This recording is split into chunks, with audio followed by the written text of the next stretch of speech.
Australia's toughest ever anti-terror laws have passed Parliament tonight, promising mandatory prison sentences for publicly displaying any terror symbol.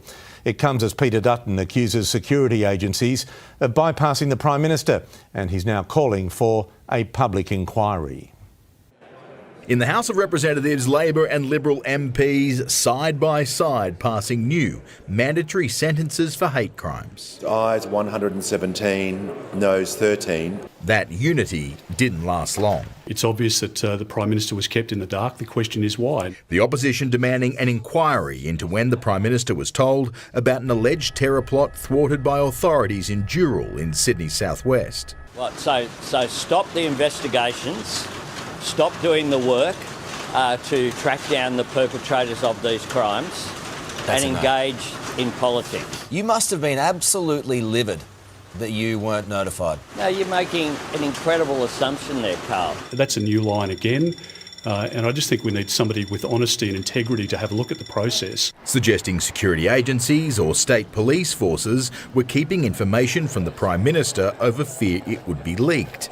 A suggestion without evidence but with plenty of insinuations. I'm not going to comment on discussions I've had with individuals out of agencies, and people can draw their own conclusions. But for Peter Dutton, there is no issue too big for him to show how small his approach to politics is. The AFP today reluctant. Was the Prime Minister briefed? This is a public hearing and it's not an appropriate forum for us to provide information. When we're asking simple questions at the AFP, you expect simple answers. The government has rejected the inquiry. It had also rejected the coalition's calls for mandatory sentencing until an 11th hour change. I want the perpetrators of anti-Semitism to be caught, charged, held to account for their crimes and put in the clink. Under the changes, 12 months minimum sentences for publicly displaying Nazi symbols or giving the Nazi salute, 12 months minimum for displaying or waving the flag of other terror groups, 3 years minimum for financing terrorism, and 6 years minimum for terror acts. The Prime Minister, I think, needs to be much clearer about what he wants and not what Peter Dutton calls for. If you're going to have a Prime Minister who's a cheap imitation of Peter Dutton, when you have an election coming up, why wouldn't you just choose the real thing? It is our legislation, and our legislation was the first to outlaw any of these symbols. The government has pursued these changes because we are very concerned about the rise of anti-Semitism in our community. We want to send an unambiguous and clear message that civic society and the New South Wales government oppose it in all circumstances. But I want to make it equally clear that the suite of reforms that we are introducing will apply to everybody. Racism has no place in modern Australia. The changes are fairly wide-ranging. They'll include a new criminal offence for intentionally inciting racial hatred, a more specific offence that deals with anti-Semitic behaviour, including that makes the display of a Nazi symbol on or near a synagogue with an increased maximum penalty of New Year's, as well as a new aggravated offence for graffiti on a place of worship. That graffiti change is significant in of itself, that it's looking at incidents that have occurred in Sydney late last year and early this year, including at synagogues in Alloa in Sydney South and Newtown in the Inner West. We'll also see another offence added to the Crimes Act, which will see people potentially criminally liable for blocking access to a place of worship without due cause. This could be for a religious festival or ceremony where people are either protesting or for other reasons obstructing access to that site. Along with new laws, there's also new resources. $500,000 will be allocated to local governments to improve social cohesion. And we've seen today, right where I am here in Bondi, mayors gathering together to speak about how they can improve social cohesion. They'll now be able to access more than $500,000 in additional funding for grants to support such programs. The police are also getting more money, to the tune of $500,000 to investigate hate crimes within the state. Welcome everyone to the Hurting Humanity channel. I want to thank a subscriber over on the website Cool Breeze for sharing this with me, because obviously there's so many things happening in the world. The new world order infrastructure is being put in place in every single country as we speak. It's not just America. So we have to pay attention to what's happening all around us, because dominoes are falling, and countries like Australia and China are literally showing us what the blueprint and life in America is going to be like in the future. And I want to first say that this is a video to show you what's happening. It's an educational video. There is no hate at all coming out of my mouth about anyone involved. I just would like to show everybody out there what they're trying to implement and why. And I highly recommend you pay attention to some of the things that I show you in this video. So what we have, and you saw in that clip, is mandatory jail for quote unquote Nazi salutes under new Australia laws. Now, the sheeple out there hear that and they say, that's right. And we're just talking about a hand gesture. Keep in mind, we saw a similar salute from Elon Musk a few weeks ago, even though that wasn't the salute he was actually giving. He was giving the Roman Empire salute, but they don't want you to actually think about what this could mean and what symbol means what, because lots of these symbols have dual meanings, of course. And they don't want you to think for a second of what if I accidentally hold my hand out and I make that salute because maybe I'm having a seizure or something and I hold my... Don't think at all about things like that. We promise we wouldn't arrest you under those circumstances. We promise we won't raid your home looking for any quote-unquote Nazi paraphernalia. And this is about more than that. Because really what they've done is they've convinced people of this thing called hate crime. Something that could be so vague. It could really define anything, right? I mean, if you want to define hate, you could define hate in so many ways. They tell you that it's hateful, right? If you call somebody fat, it's fat shaming. They tell you that if you call somebody ugly, that it's hateful, right? And most people focus in on a lot of the quote-unquote anti-Semitism. They focus in on the LGBTQ stuff. But the government is not trying to protect anybody in the LGBTQ plus community. What the government is trying to do is put laws in place that will make it a hate crime if you expose or call out the government for what they're doing, which of course ties in to anti-Semitism. You ever seen any other religion protected as much? You ever see any other people protected as much? Of course not. And there's a reason that you're not allowed to bring up a certain group of people and that they can label anything that you say against them as anti-Semitic. It isn't about a Nazi salute or drawing a swastika that they're concerned with. What they're concerned with is the same thing that has happened throughout centuries and centuries, where a certain group of people were exposed for conspiring against the large masses of people and were removed and exiled from where they were. And now we see them once again gaining global control. They already have it.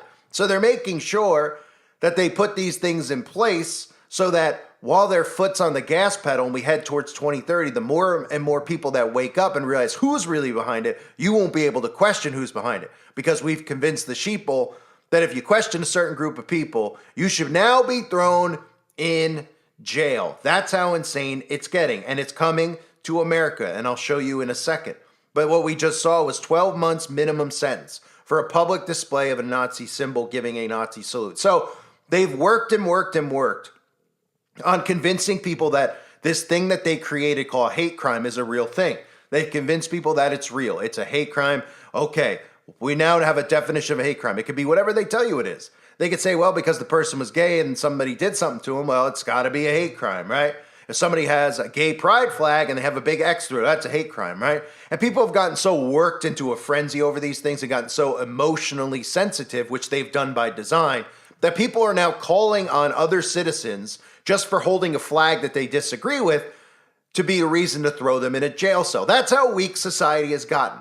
That's how soft we have gotten. And this has been the government's plan all along. And all this has to do with, the only thing they care about is not questioning a certain group of people and making it illegal, because when you find out who's running and controlling the world government, you're not going to be allowed to question it. You're not going to be allowed to talk about it because they're going to be afraid that the people are going to band together and do what they've done throughout centuries and disband these people and exile them from where they're located, or potentially worse, for actually conspiring against the people. Now, when a treasonous government has this type of power, of course, you won't be able to question that treasonous government. When you start seeing that everybody has committed treason, that this is now a tyrannical operation that's taking place, guess what? That'll be a hate crime, because they'll say that it's invoking terrorism to speak out against the government. And none of these people see it, because what they've done is they've dumbed people down so much and gotten people so divided by design that people think they actually are doing these things because they want to protect certain people who are getting bullied and the government's coming in to help and they care so much about it. It's the same government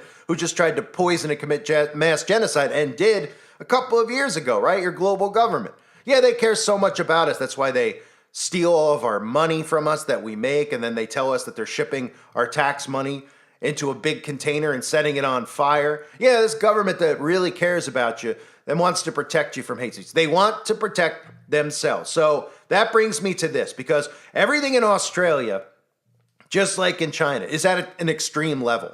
The banning of guns, the banning of free speech, tyranny. That's what we see. China is the blueprint. Australia is probably the next country in line that's really carrying it out. And it's coming to America. And Donald Trump, believe it or not, the patriot Donald Trump is the one who's going to carry this out. Trump has an executive order that he signed that cracks down on anti-Semitism and could deport foreign student protesters, right?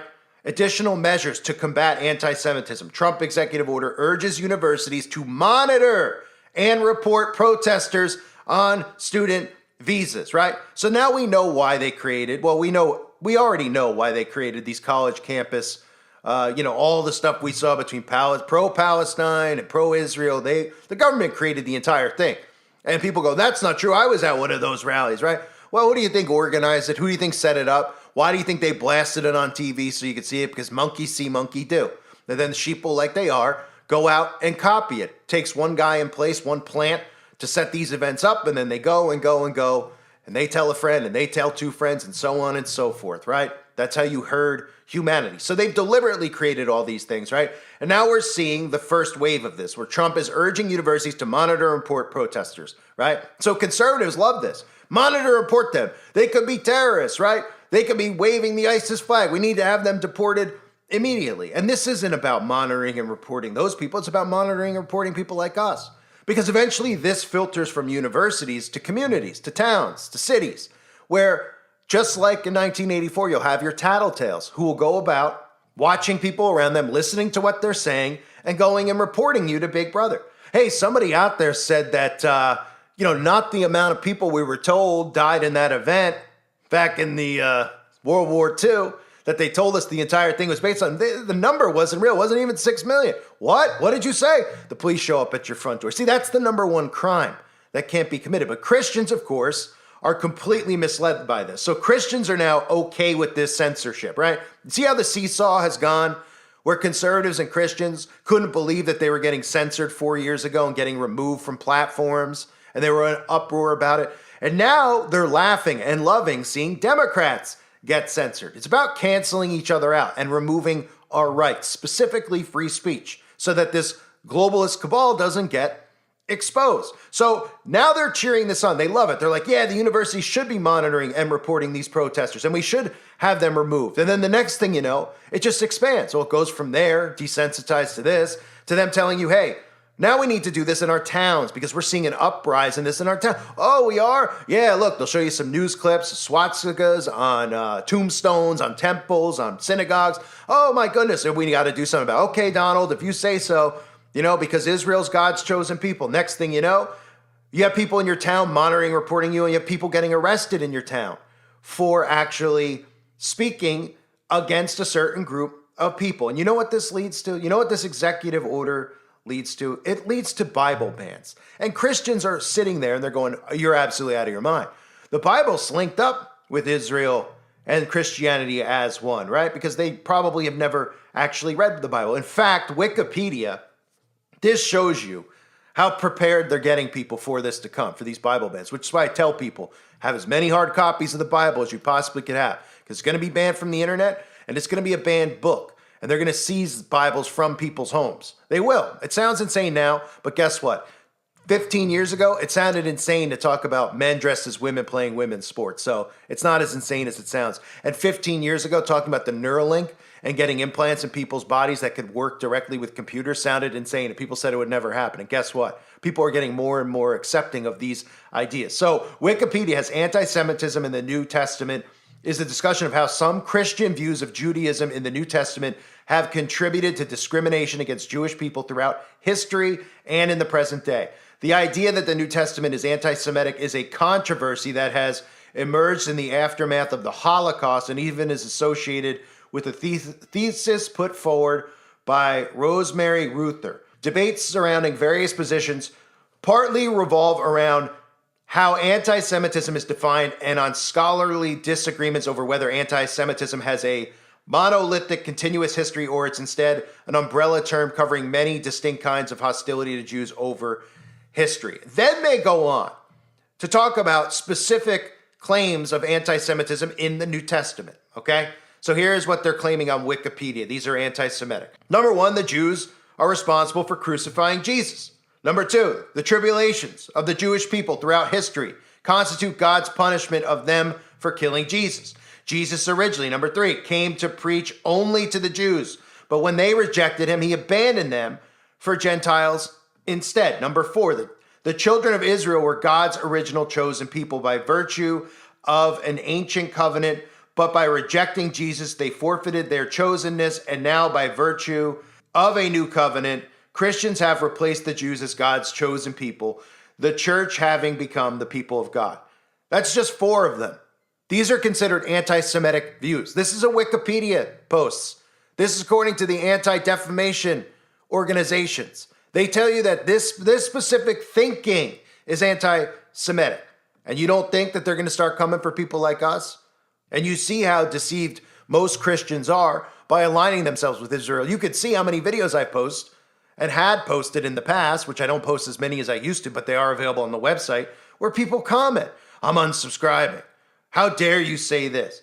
And they give me specific verses about that specific piece of land and the covenant that was made, and they don't grasp it. And obviously, if you're a 501c3 church and you speak and you're government tax exempt and you speak against them and you say, hey, you know, they're the ones who did this, they're the ones who did that, the synagogue of Satan in the book of Revelation, guess what? You'll lose your 501c3 privileges and you'll start paying taxes again. And then likely the church will go bankrupt. That's how this works. Number 5, the Jewish Bible repeatedly portrays the Jewish people's stubbornness and disloyalty to God. Number 6, the Jewish Bible contains many predictions of the coming of Jesus as the Messiah, yet the Jews are blind in the meaning of their own Bible. Number 7, by the time of Jesus' ministry, Judaism had ceased to be living faith in faith. Judaism, number 8, essence is a restrictive and burdensome legalism. Number 9, Christianity emphasizes love, while Judaism stands for justice and a God of wrath. Number 10, Judaism's oppressiveness reflects the disposition of Jesus' opponents called Pharisees, who in their teachings and behavior were hypocrites. Notice how they don't mention the book of Revelation in there. Specifically, they don't mention Revelation chapter 3, verse 9. Behold, I will make them of the synagogue of Satan, which say they are Jews and are not, but do lie. Behold, I will make them to come and worship before thy feet, and to know that I have loved thee. That specific verse is very, very important in understanding everything that's actually occurred and how this New World Order is in place and who's behind it and who's claiming to be something that they're actually not. They don't even want this verse mentioned in a Wikipedia post because it could actually lead to an awakening. And why do you think most churches actually don't read the book of Revelation? Now, I know the majority of you who follow my channel likely, if you go to a church or you listen to ministers and pastors, which I am not one or claiming to be one, but if you do listen to them, I'm sure they do actually talk about the book of Revelation. I'm talking about the majority of churches. You know, the churches that have bands playing in the middle of their masses, or the majority of churches that have cupcake sales on the weekend and want your kids to come and everybody plays and they pretend like we're living in a wonderful world and we're supposed to love on everything and love one another and be tolerant of everyone. Well, they don't read this type of stuff to them because it would wake them up. And of course, it would be seen as going against what they agreed to when they become a 501c3 church. So this is what we're headed towards. All of this stuff is about protecting the government, protecting a certain group of people, and removing the Bible. And you might say, well, Christians won't stand for that. Well, guess what? There's lukewarm Christians, and then there's Christians who are hot in their faith. You could take a guess as to which type of Christian I am, but I'll tell you right now, the types of Christians who are lukewarm in their faith, go look at MAGA. Go look at conservatives who put their faith in the Republican Party and Donald Trump instead of in Christ. They won't believe that they're lukewarm in their faith because they probably never even heard the Bible verse about being lukewarm because, again, they probably never read the book of Revelation. In the book of Revelation, chapter 3, verse 16. So then, because thou art lukewarm and neither cold nor hot, I will spew thee out of my mouth. That's really what we're seeing right now. We're seeing the separation of the wheat and the tares. We're seeing a lot of lukewarm Christians who are, all they need to do is hear Donald Trump say that he's a Christian, and then they just worship at his feet instead of worshiping at God's feet, instead of trusting in God, instead of thinking and realizing that these people are conspiring against us. The Bible tells us about nations conspiring, does it not? In Psalm 2, why do the nations conspire and the peoples plot in vain?